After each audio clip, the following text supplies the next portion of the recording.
Om Swastiastu. Sebelum saya mulai presentasi, izinkan saya untuk memperkenalkan diri terlebih dahulu. Perkenalkan, nama saya Niputu Intan Paramita, NIM 2100300211, kelas BD kelas 1. Di sini saya akan mempresentasikan tentang penciptaan manusia menurut agama Hindu. Manusia menurut agama Hindu adalah makhluk ciptaan Tuhan atau ide Sang Yang Widiwasa.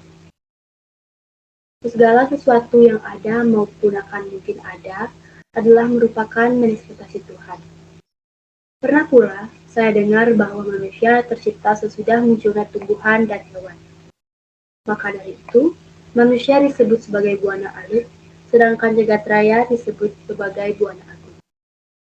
Pada intinya, manusia muncul pertama kali dalam agama Hindu adalah Manu dan Satrapa, serta hal ini bukan fakta, hanya semata-mata merupakan sebuah mitos pada zaman dahulu, yang nantinya dapat dijadikan sejarah dalam agama Hindu.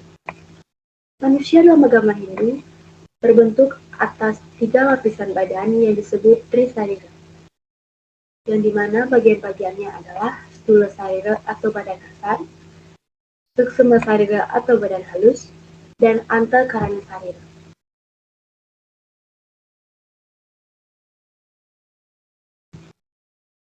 Stula Sarira atau Annamaya Kosa adalah lapisan badan kasar manusia secara fisik sebagaimana yang kita lihat secara kasat mata saat ini.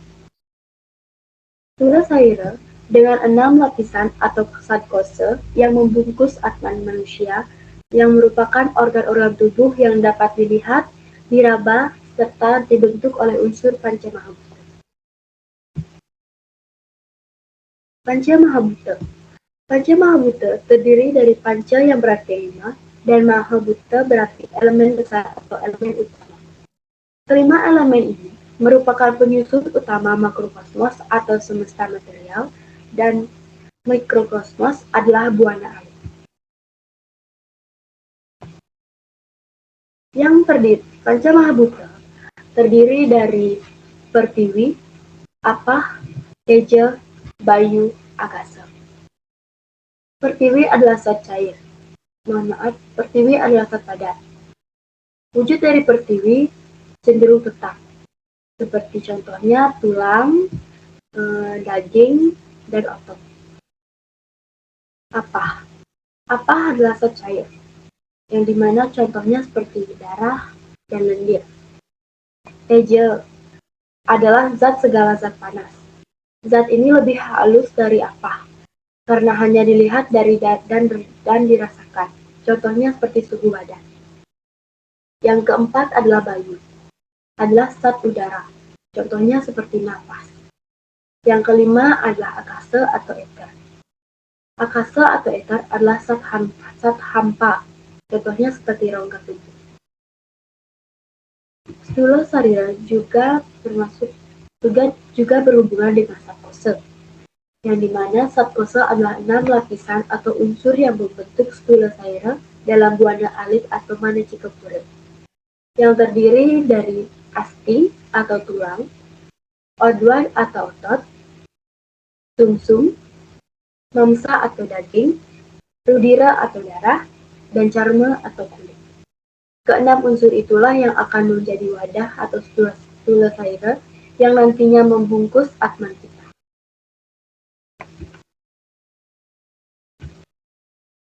Panca Tanmatra. Panca Tanmatra merupakan unsur benih kehidupan atau benih alam. Unsur-unsur Panca Tanmatra juga mengalami evolusi, yaitu perubahan secara perlahan-lahan kemudian menjadi unsur Mahabhuta. Perubahan yang dimaksud adalah Sabda Tanmatra. Adalah unsur dari bekas suara dan dapat berubah bentuk menjadi akasa atau eter.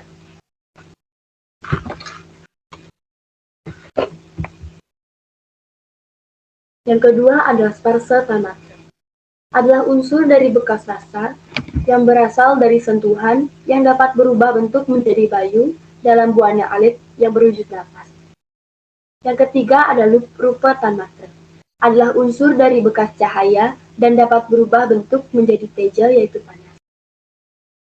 Yang keempat adalah rasa tanmatra, adalah unsur dari bekas rasa yang pernah dikecap dan dirasakan atau berubah-ubah menjadi apa yaitu buih-buih air yang ada dalam buana alit yang berwujud darah. Yang kelima adalah ganda.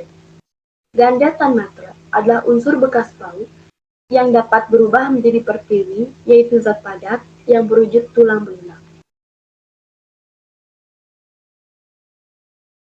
Bagian kedua adalah suksma sarira atau badan halus. Suksma sarira adalah lapisan tubuh yang tidak dapat dilihat atau disentuh, seperti pikiran dan ingatan manusia. Suksma sarira disebut juga atau swapna pada atau badan halus.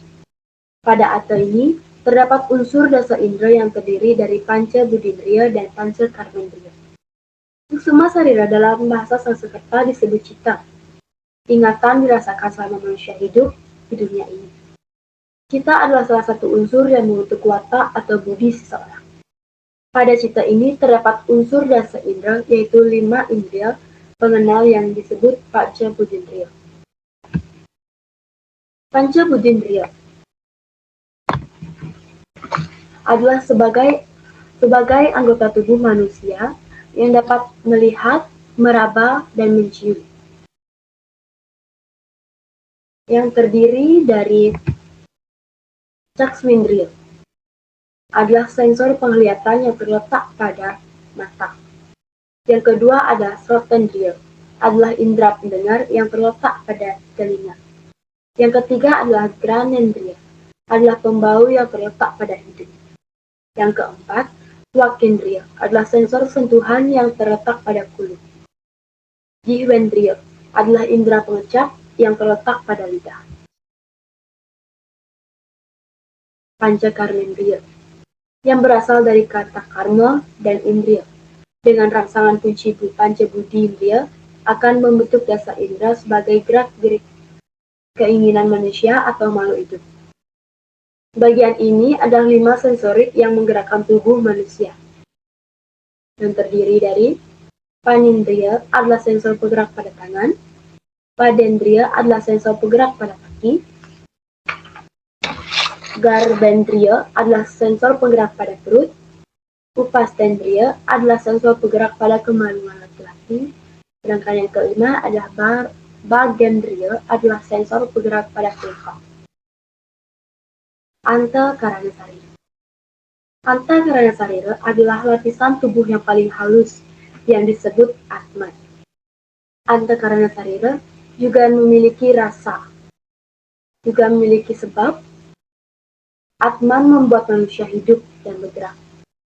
Atman adalah lapisan tubuh yang paling kuat dalam tubuh manusia.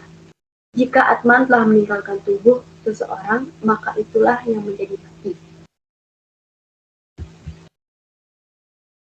Tri Antahkarana. Tri Antahkarana adalah tiga alat batin manusia yang menentukan watak dan pikiran manusia. Jika seksama. Adik buana alit disebut dari yang terdiri dari 3, yaitu budi, manah, ahamkara.